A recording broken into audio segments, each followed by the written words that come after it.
Bismillahirrahmanirrahim. Assalamualaikum warahmatullahi wabarakatuh. Baiklah, perkenalkan nama saya Randa Rusanda dari kampus Politeknik Bosowa. Kali ini saya membuat video presentasi dalam rangka pembuatan tugas yang dimana tugas ini sebagai penunjang untuk lanjut ke semester 5. Adapun tugas-tugas dari dosen yaitu mereview kembali salah satu dari mata pelajaran yang pernah dipelajari sebelumnya untuk dijadikan video pembelajaran dalam bentuk sebuah video presentase. Saya berharap dengan adanya pembuatan video ini dapat menjadi sebuah pembelajaran atau ilmu bagi kita semua, terkhusus kepada diri saya sendiri dan untuk teman-teman yang melihat video saya. Saya doakan teman-teman yang melihat video ini semoga selalu diberi kesehatan dan dilancarkan rezekinya. Baiklah, untuk kali ini saya akan membawakan materi mata pelajaran tentang seni tata boga. Baiklah, pada kesempatan kali ini pada pembelajaran seni tata boga saya akan menjelaskan tentang tata cara atau teknik pembuatan carving fruit. Nah, namun sebelum melangkah untuk lebih jauh, harus mengetahui terlebih dahulu apa seni tata boga itu. Seni tata boga adalah seni mengelola masakan yang meliputi seluruh ruang lingkup makanan, mulai dari tahap persiapan bahan sampai tahapan menghidangkan makanan, baik itu makanan internasional maupun makanan internasional menurut Martono tahun 2010. Pembelajaran seni tata boga kami telah mempelajari bagaimana tata cara mengelola makanan dari makanan yang belum siap saji menjadi makanan yang siap untuk disajikan untuk dihidangkan kepada para tamu. Nah, bukan cuma itu yang kami pelajari itu pada pembelajaran seni tata boga, kita diajarkan pula tata cara standar operasional prosedur dalam memperlakukan suatu jenis masakan atau suatu pekerjaan dalam kegiatan praktik kampus, baik itu standar operasional prosedur kebersihan, standar operasional prosedur safety, dan lain-lainnya. Pada umumnya terdapat dua jenis seni yang terdapat pada dunia kuliner, yaitu yang pertama seni fruit and vegetable carving dan ice carving. Nah, yang dimaksud dari fruit and vegetable carving adalah suatu seni mengukir buah-buahan. Biasanya disajikan dalam acara besar-besar seperti acara nikahan, acara syukuran, dalam bentuk seperti membuat tumpeng, nasi kuning. Nah, seni ini merupakan andalan pariwisata negara Thailand. Mengapa demikian? Thailand dikenal sebagai salah satu negara penghasil buah-buahan terbaik di dunia, sehingga tidak asing bila seni ini sangat dikembangkan di negara Thailand. Buah-buahan yang biasa digunakan antara lain buah melon, buah semangka, buah mentimun, jeruk, wortel, dan tomat, serta lain-lainnya. Nah, mungkin di pikiran teman-teman dalam mengukir pada buah-buahan itu sangatlah mudah, namun itu sangat salah. Teknik pembuatan ukiran pada buah-buahan ini sangat membutuhkan ketelitian serta kesabaran yang tinggi. Mengapa demikian? Apabila kita membuat suatu ukiran pada buah-buahan tanpa memiliki rasa sabar yang tinggi, maka hasilnya pun sangat tidak baik. Sehingga para ahli pun mengatakan ketika ingin melakukan suatu pekerjaan, kita harus menanamkan kesabaran. Namun teknik untuk mengukir seperti ini ada beberapa teknik. Nanti saya akan jelaskan serta membuat suatu carving fruit. Nah, yang kedua itu adalah ice carving. Namun di penjelasan saya tidak akan mendalami pada ice carving, namun saya hanya menjelaskan bahwa pada umumnya terdapat ada dua jenis seni pada bidang kuliner, yaitu fruit and vegetable carving dan ice carving. Nah, di ice carving ini tidak jauh beda dari fruit carving. Mengapa demikian? Karena harus memiliki kesabaran tingkat tinggi. Namun tenaga yang dibutuhkan pada ice carving ini sangatlah kuat, karena yang dikerjakan itu adalah merupakan suatu balok es yang sangat besar dan juga memiliki tekstur yang sangat keras, sehingga pada pembuatan ice carving ini membutuhkan alat-alat mesin otomatis seperti mesin gergaji otomatis, sehingga dapat membahayakan kepada si pembuat ice carving ini. Nah, teknik yang kebanyakan digunakan pada teknik ice carving ini ialah teknik memahat, dan teknik ukiran pada ice carving ini sangatlah kurang dipergunakan karena tekstur es ini sangatlah padat. Nah, baiklah, kita akan membahas lebih lanjut lagi tentang fruit and vegetable carving. Nah, setelah saya melakukan pembahasan tadi, mungkin ada pertanyaan, perbedaan seni ukir dan seni pahat. Perbedaan seni ukir dan seni pahat berbeda namun tidak jauh. Mengapa demikian? Perbedaannya hanya terdapat pada segi teknik dan bahan yang digunakan. Nah, bahan yang digunakan untuk seni ukir hanya bahan-bahan yang lunak seperti buah-buahan, sayuran, dan yang lain-lain yang memiliki tekstur yang tidak padat. Pada seni pahat menggunakan objek es balok. Jadi perbedaannya itu terletak hanya pada teknik dan objek bahan yang diukir dan dipahat. Kekuatan yang banyak dibutuhkan itu berada pada seni pahat karena membutuhkan kekuatan yang tinggi atau kekuatan yang kuat. Baiklah, saya akan menjelaskan jenis-jenis seni ukir menurut ahli. Menurut Bastomi, terdapat 6 jenis seni ukir, antara lain yaitu jenis ukiran cembung, jenis ukiran cekung, jenis ukiran susun, jenis ukiran garis, jenis ukiran takokan, jenis ukiran tembus. Namun dari keenam jenis-jenis seni ukir ini, saya hanya akan menjelaskan 3 jenis ukiran saja, karena untuk jenis yang ke nomor urut 4, 5, 6 digunakan untuk ukiran yang padat seperti kayu dan batu saja.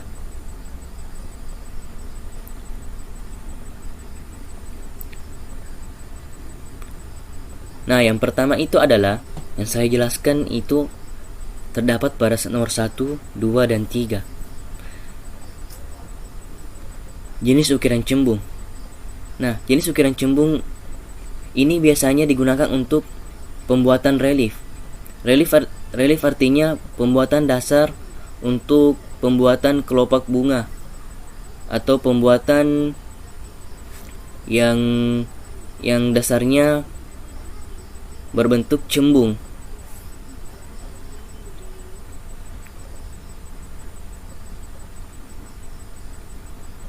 Biasanya jenis ukiran cembung ini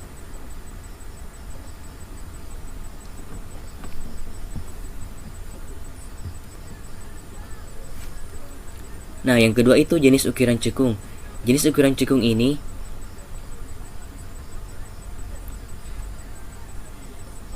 Tata cara, teknik yang dimana guratannya dimasukkan ke dalam sehingga membentuk guratan atau garis pemisah pada kelopak-kelopak yang akan menjadikan sebuah kelopak-kelopak pada suatu gambar yang akan dibuat, yang biasanya jenis ukiran yang masuk ke dalam sehingga menimbulkan pemisah dari kelopak yang satunya dan kelopak yang lain. Nah, yang ketiga itu jenis ukiran susun. Jenis ukiran susun merupakan suatu jenis ukiran yang sifatnya tersusun. Nah, biasanya jenis ukiran susun ini terdapat apabila kita melakukan pembuatan jenis ukiran daun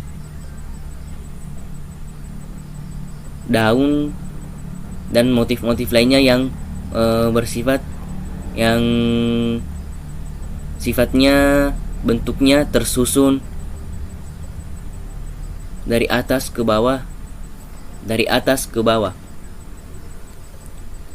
Untuk lebih lanjutnya, saya akan memperkenalkan beberapa jenis-jenis peralatan yang digunakan pada saat melakukan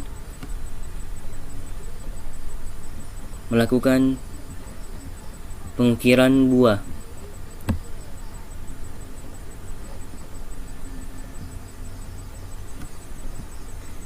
Carving knife adalah sebuah pisau yang wajib ada pada saat ingin mengukir buah. Nah, model pisau carving ini memiliki banyak macam bentuk. Ada yang berbentuk panjang runcing, ada yang bengkok, dan ada beberapa jenis-jenis lainnya.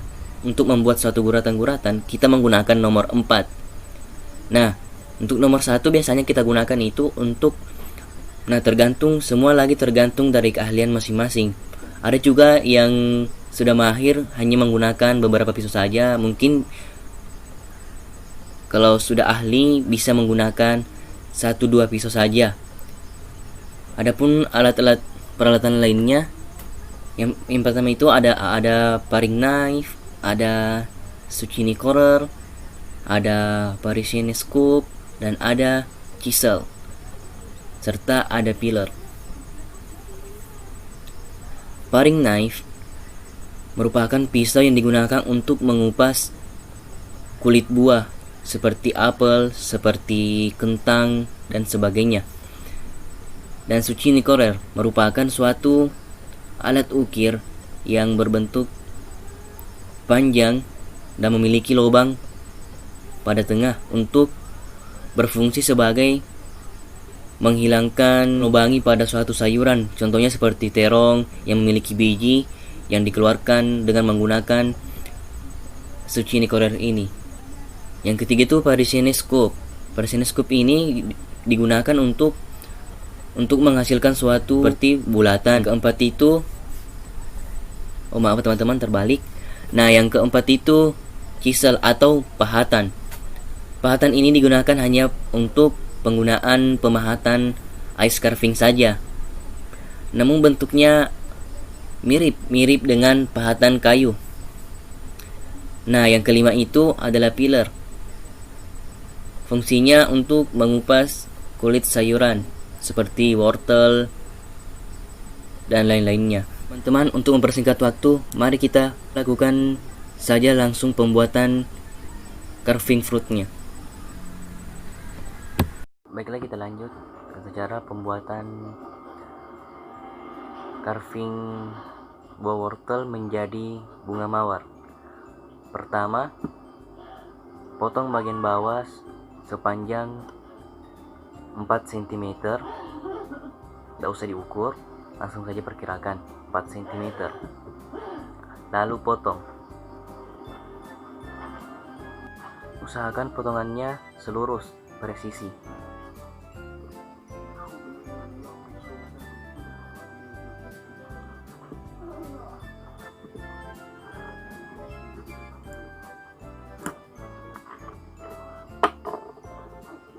Nah, kurang lebih seperti ini. Usahakan ketemu ujung pada bekas potongan. Kemudian setelah itu dirapikan. Pada sisi pinggir potong sekitar 1 cm sebanyak 4 sisi. Usahakan potongannya turun dan usahakan masuk ke dalam pada bagian bawah.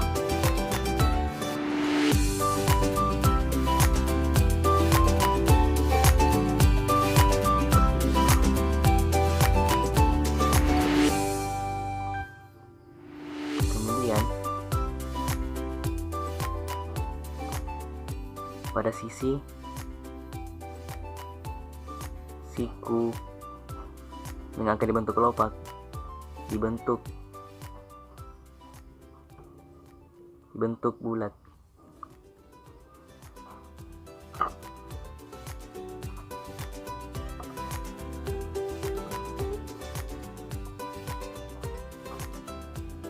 Kedua sisi dipotong.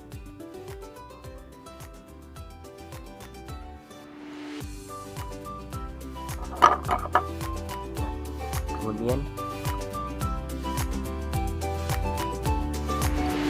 kita kupas pada bagian dalam.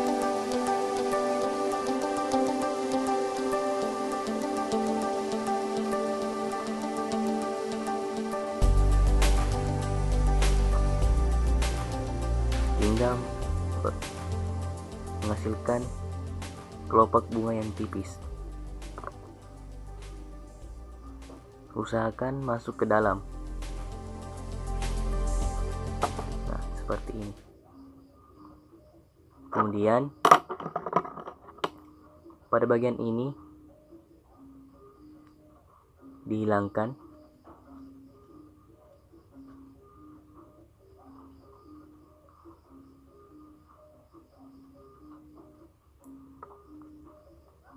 Kemudian buat lagi sisi yang baru, sisi yang kedua. Sama seperti yang pertama. Kemudian buat lagi kelopak yang ketiga. Sama dengan kelopak yang pertama dan kedua, hingga kelopak keempat.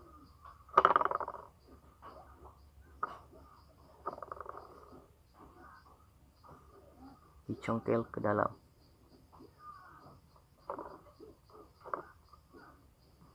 Ingat,